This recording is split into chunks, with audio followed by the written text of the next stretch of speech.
समय मैं नेपाल में आ चुका हूँ। नेपाल की सिटी जनकपुर में रुपये के 1.60 हिसाब से चलता है।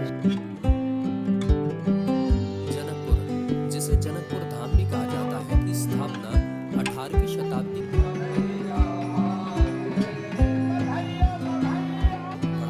जानकी मंदिर के गर्भगृह में राम जानकी गर्भगृह के मध्य में राम सीता की प्रतिमाएं पूर्व पश्चिम दिशा में रखी गई है। यह के विवाह मंडप के बगल में बहुत सारी जो है गौ माताएं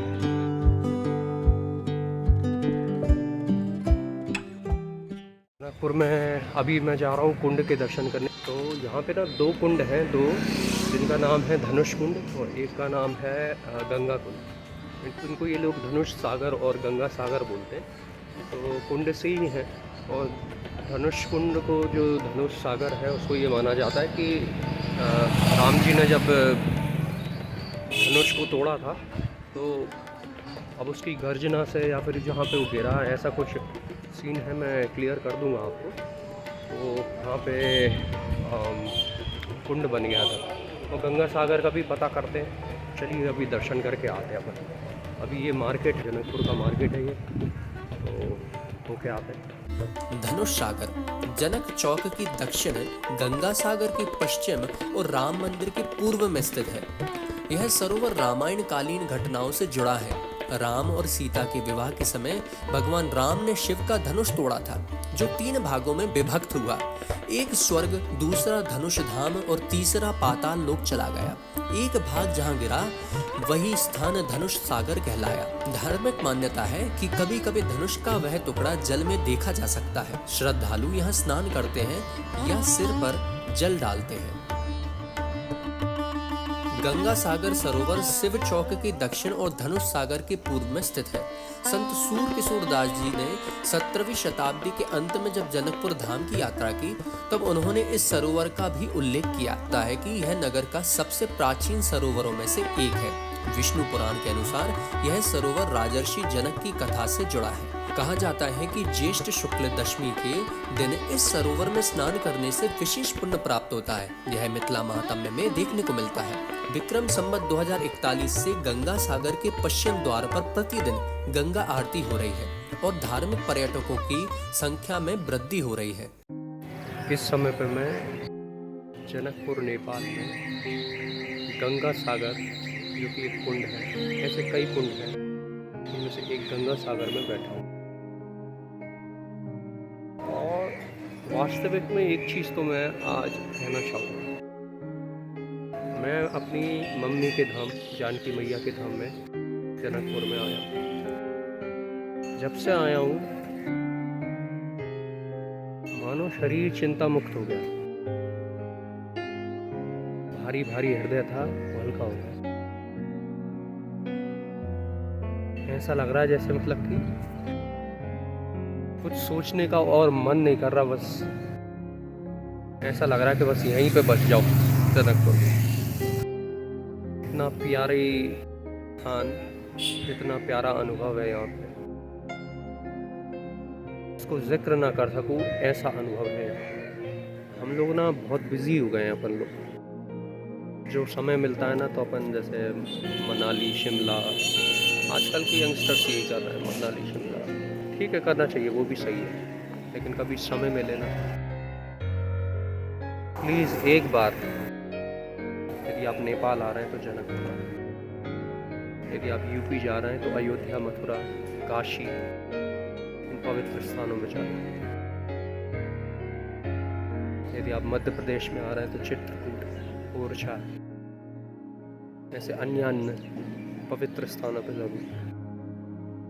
अलग अनुभव है, बहुत अलग अनुभव है।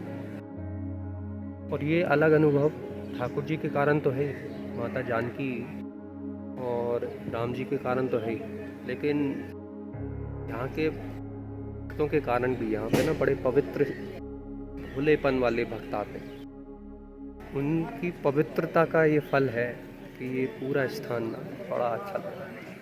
और कसम से, मतलब कि जब से मैं जनकपुर आया हूँ, मेरे को तो ऐसा लग रहा है जैसे मैं अपने नाना के घर आया हूँ। तो बहुत अच्छा लग रहा है। मैंने कहा थोड़ा सा शेयर कर लेते हैं। शेयर करना भी बहुत ज़रूरी होता है। अभी तो बस कुंड के सामने बैठा हुआ हूँ। Thank you so much for watching. तो अभी और भी आपको जो है ना जगह अपन घुमाएंगे, चलेंगे। और तब तक के लिए जय श्री सीताराम।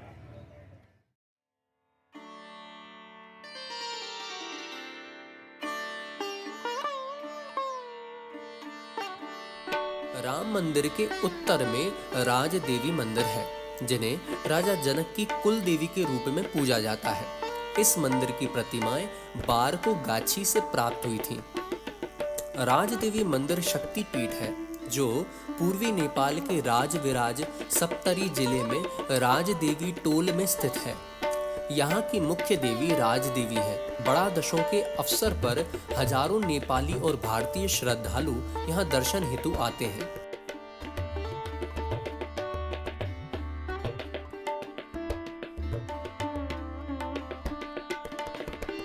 राम मंदिर जनकपुर धाम का दूसरा प्रमुख मंदिर है। इसकी स्थापना सन्यासी चतुर्भुजगिरी द्वारा की गई थी और इसे श्री रण बहादुर शाह के शासनकाल में जनरल अमर सिंह थापा द्वारा पगोड़ा शैली में बनवाया गया था, विक्रम संवत 2039 में। इस मंदिर में राम पंचायत, लक्ष्मी नारायण और दशावतार के भव्य गर्भगृह हैं।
हनुमान मंदिर राम मंदिर के सामने स्थित है और इसके उत्तर में 18 शिवलिंग स्थापित हैं, जिन्हें नवग्रह भी कहा जाता है।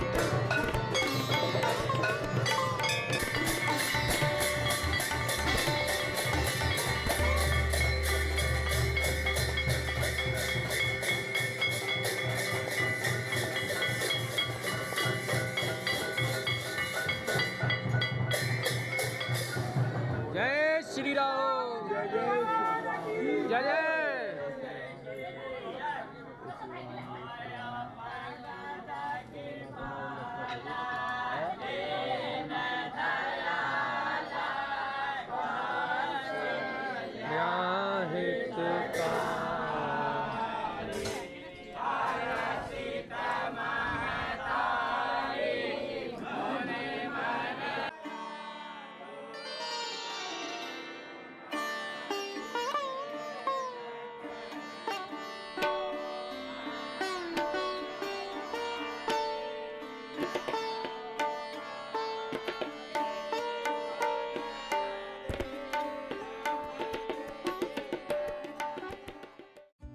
जनकपुर से काठमांडू जा रहा हूँ मैं।